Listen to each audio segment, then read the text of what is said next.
আসসালামু আলাইকুম। আশা করি সবাই ভালো সুস্থ আছো। আলহামদুলিল্লাহ আমরা ভালো আছি। Hello guys, welcome back to our channel.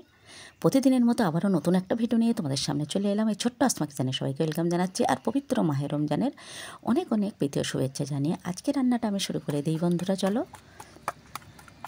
এখানে কিছু বড় সাইজের রুই মাছ নিয়েছি। রুই মাছটা প্রথমে আমি লাল লাল করে ভাজা করে নেব, আর পাশের উনানে আমি কিন্তু ভাত বসিয়ে দিয়েছি।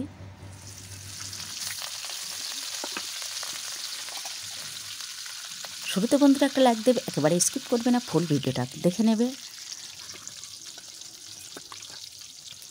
দেখতে দেখতে আমাদের অনেকটাই রমজান পেরিয়ে গেল, আর পবিত্র ঈদ উল ফিতর সামনে আমাদের এসে গেছে। ভীষণ মজার দিন সেদিন। আমরা দীর্ঘ এক মাস উপোস থাকার পরে ও রমজান রাখার পরে সুন্দর একটি দিন উপহার পাই, সেটাই হলো আমাদের ঈদ উল ফিতর। তাহলে তোমাদের আমি কিন্তু আগে থেকে অগ্রিম ঈদের শুভেচ্ছা জানিয়ে দিলাম বন্ধুরা। প্রতিদিন সকাল থেকে আশিবাসি কাজ সেরে আমরা রান্নার প্রয়োজনে একেবারেই লেগে পড়ি। এটা সেটা ওটা কাটাকাটি বাটা সব কিছু করে রান্না বানিয়ে নিই, আর সুন্দরভাবে সকলে মিলে এক জায়গায় বসে ইফতার করার মজাটাই কিন্তু সম্পূর্ণ আলাদা।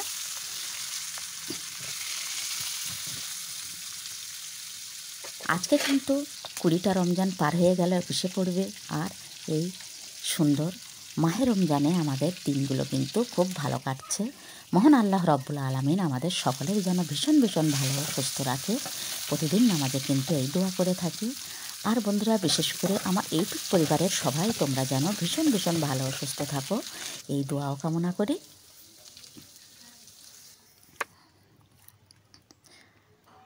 অনেক কষ্ট করে আমার ভিডিও বানাতে হয়, সেই ভিডিওগুলো দেখে তোমরা সুন্দর সুন্দর কমেন্ট করো, তখন কিন্তু আমার খুশিতে বুক ভরে যায়। আর সেই খুশিতে আমি কিন্তু ভীষণ আনন্দ করে আমার দিনগুলো পার করি, আর প্রতিদিন নতুন নতুন ভিডিও নিয়ে তোমাদের সামনে চলে আসি।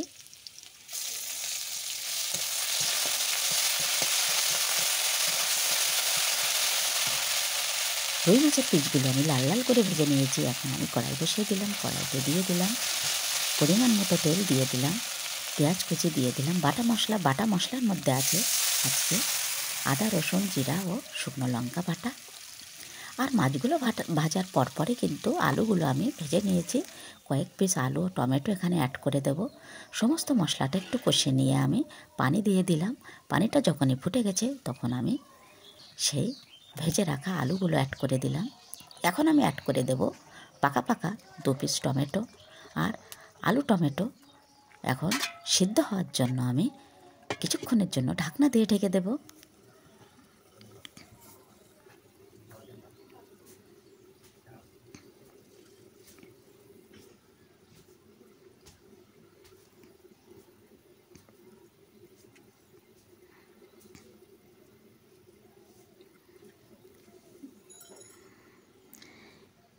এখানে একটুখানি আমি ফুল গাছগুলো দেখিয়ে দিলাম, আর আমাদের বাড়ির বাচ্চা নাদিম চলে এসছে, তোমাদের সঙ্গে সেটাও শেয়ার করে দিলাম। এখন ঢাকনাটা খুলে আমি একটু নাড়িয়ে নেব। টমেটো আলু আমার একেবারেই কিন্তু গলে সিদ্ধ হয়ে গেছে। এখন পরিমাণ মতো পানি দিয়ে আমি ঝোলটা দিয়ে দেব। আর ঝোলটা ফুটে গেলেই কিন্তু মাছগুলো আমি সাজিয়ে দেব। বড় সাইজের রুই মাছ ছিল, এজন্য কিন্তু খেতে খুব খুব টেস্ট হয়েছে।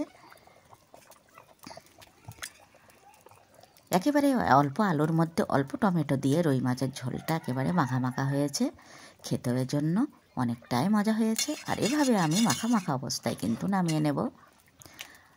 তাহলে বন্ধুরা, রুই মাছের ঝোল আমার আলু টমেটো দিয়ে একেবারেই রেডি। আর কিছুক্ষণ পরে ইফতার নিয়ে আমরা বসে যাব। তোমরা সেই ভিডিওগুলোই দেখে নাও।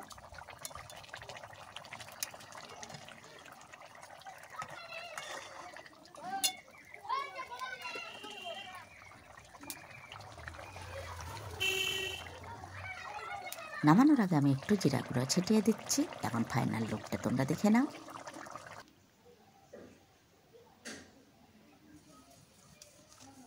দারুণ কালার এসছে। মাছের পিসগুলো বেশ বড় ছিল। চলো বন্ধুরা, তাহলে ইফতারে কী কী সাজিয়ে নিয়েছি সেটাই তোমরা দেখতে থাকো, আর এভাবেই কিন্তু ভিডিওটা শেষ করব। যদি কিছু ভালো লেগে থাকে চ্যানেলটি অবশ্যই সাবস্ক্রাইব করে দেবে। যেসব বন্ধুরা আগে থেকে চ্যানেলটি সাবস্ক্রাইব করে গেছো তাদের জন্য কিন্তু রইল অসংখ্য অসংখ্য ধন্যবাদ। আর যেসব বন্ধুরা ভিডিও দেখে সুন্দর সুন্দর কমেন্ট করো তাদের জন্য রইল অফুরন্ত ভালোবাসা। আর যেসব বন্ধুরা শুধুমাত্র কমেন্ট করো না, ভিডিও দেখে চলে যাও, তাদের জন্যও রইল অফুরন্ত ভালোবাসা। এভাবে ইফতারি সাজিয়ে আমরা সবাই কিন্তু বসে যাব এবারে। আর এখানে ভিডিওটা আমি শেষ করছি। আবারও দেখা হচ্ছে নতুন কোনো ভিডিওর সাথে।